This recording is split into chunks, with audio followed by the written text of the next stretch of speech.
Welcome to the Comfortable in Chaos Podcast. Strangle your demons and let's go. Y'all need Jesus!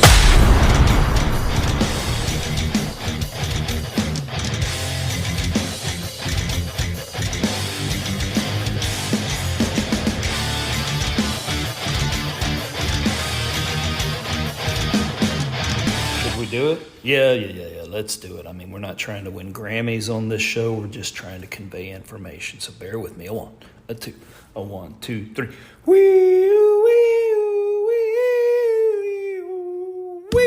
Wombly.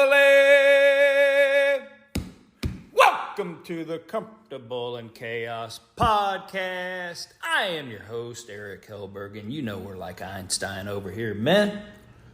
We have no special talents. We're just passionately curious about all things pertaining to men.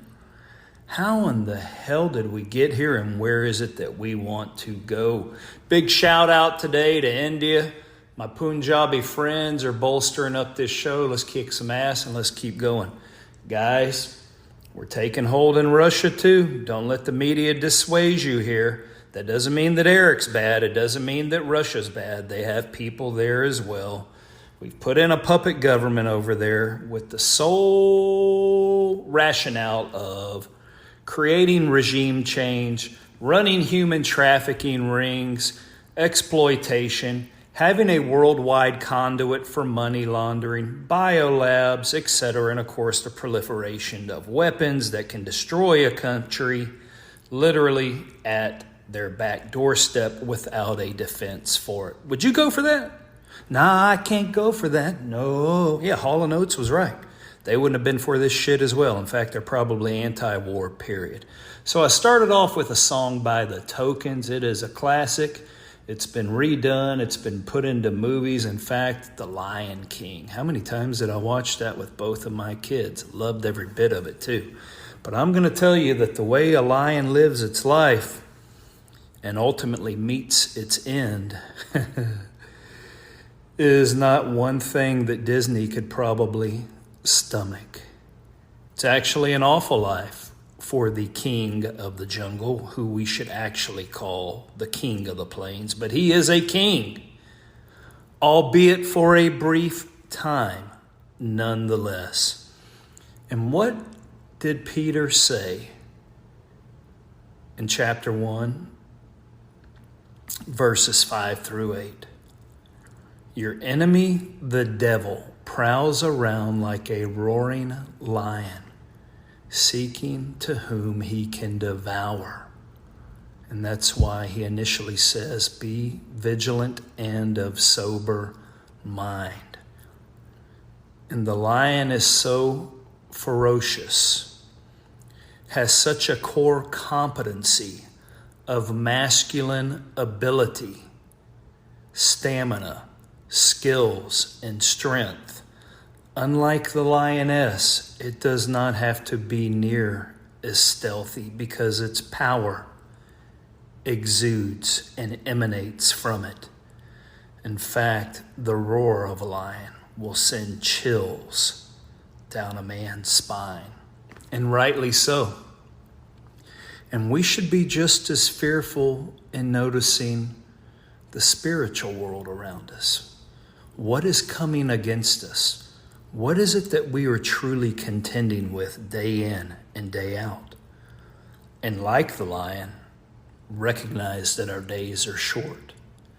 Notice too, men, we have to pick which hill we want to die on in life.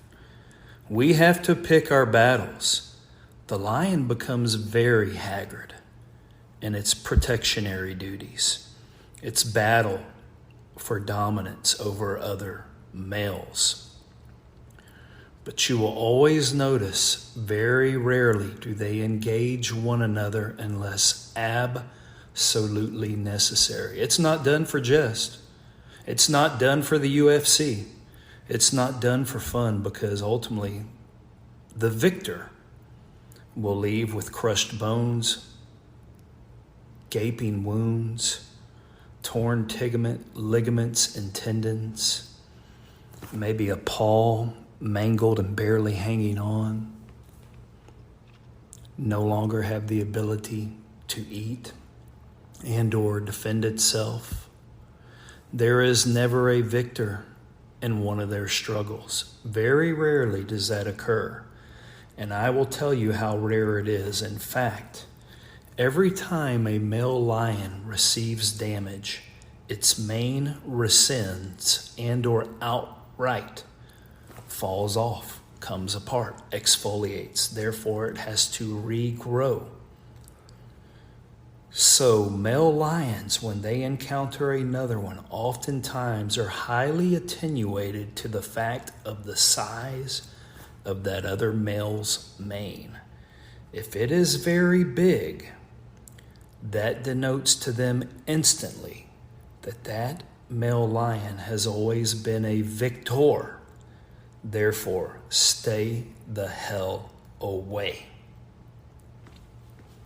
But ultimately, even the victorious lion cannot last. They have but a life of 12 to 14 years, and their relative prime is very short. I've already described to you how they start to break down. They can only keep up their prime operations for so long. And then what? The king of the jungle, who we should call the king of the plains, then goes into a definitive defenestration. Mark that word. That came to a buddy of mine, and he passed it on to me. I will just call him Wordsmith on our episode today. And what we were talking about is that by the very act of everything good in which we as men perform, we of course try to take it to an exalted level if we are well-meaning and prodigious men. But the very act of doing good is the very act of what destroys us. We rely on our strength. We rely on the cyclical nature and rapid movement of our minds until both of them start to wane. So everything we relied on that was a benefit to get us to a certain point, i.e. in the case of the lion, protection, a growing pride, is the very thing that ends up killing us. So to defenestrate means is to basically be broke down as a result of what is good. It is a conundrum, and all men must figure out as the body becomes more frail. Will we rely more on the innate abilities of our spirit and or the innate abilities of our mind to compensate? Maybe that's why we need a Savior. He put us here and He made us men because He knew every inch of our being, how we will act, how we will interrelate to one another, what we will do in order, in some cases, to achieve dominance and or simply to produce, and in some cases just to survive. All three of those are very difficult. But when you run to the end of yourself and that frailty is achieved, you can recognize it. Is there any way that you can then rely on yourself? Can you rely on a loved one? Or must you rely on the Savior who painstakingly purchased your salvation? So here is how it goes, men. Here, in fact, is how it goes for both lions and strong men. They typically get turned away from the pride by a not even more aggressive, just a younger, more nimble, more fit lion. Certainly not even as smart of a lion. They typically are turned out limping, scarred, torn up muscles, festering sores that will not heal. All from experiences of their life of protection and strength. But without the pride support of female lions at that stage of their life, the male lions are now very poor hunters. They will still manage through their cunning to kill here and there, but they grow even weaker and lose weight. And as they lose their strength, their capacity to hunt also diminishes. Thus, they are left catching smaller and smaller animals, whereas the male lion could bring down anything on the Serengeti. Now it's looking for lizards, monitor lizards. Maybe they even get down to, which is often the case, porcupines, because a porcupine will just sit there. It knows it has a defense, and the lion has no other resort, so it attempts to eat the porcupine as prey. What is it left with? Painful, excruciatingly painful quills through its paws, its face, thus making it impossible to hunt or eat. What ends up happening with these male lions is they start looking like an Auschwitz victim. Pre-death, they become emaciated, haggard, barely drag themselves from one shade spot to another.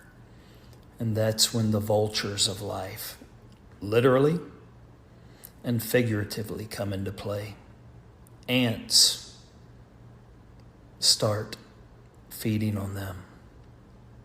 Parasites start feeding on them.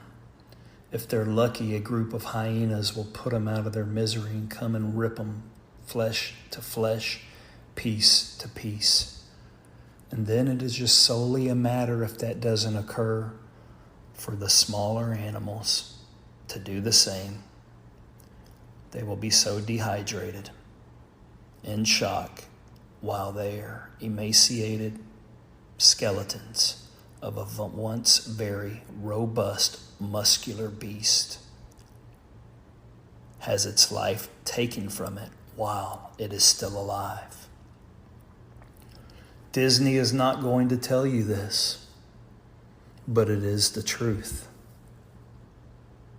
And ultimately, we are all going there, men. We only have so many springs, summers, falls, and winters. Maybe we need to turn toward the Christ, because we all were majestic at one time in our own strength, but only through Him will it continue. So until next time on the Comfortable in Chaos podcast, I bid you bon voyage, my burgeoning flock.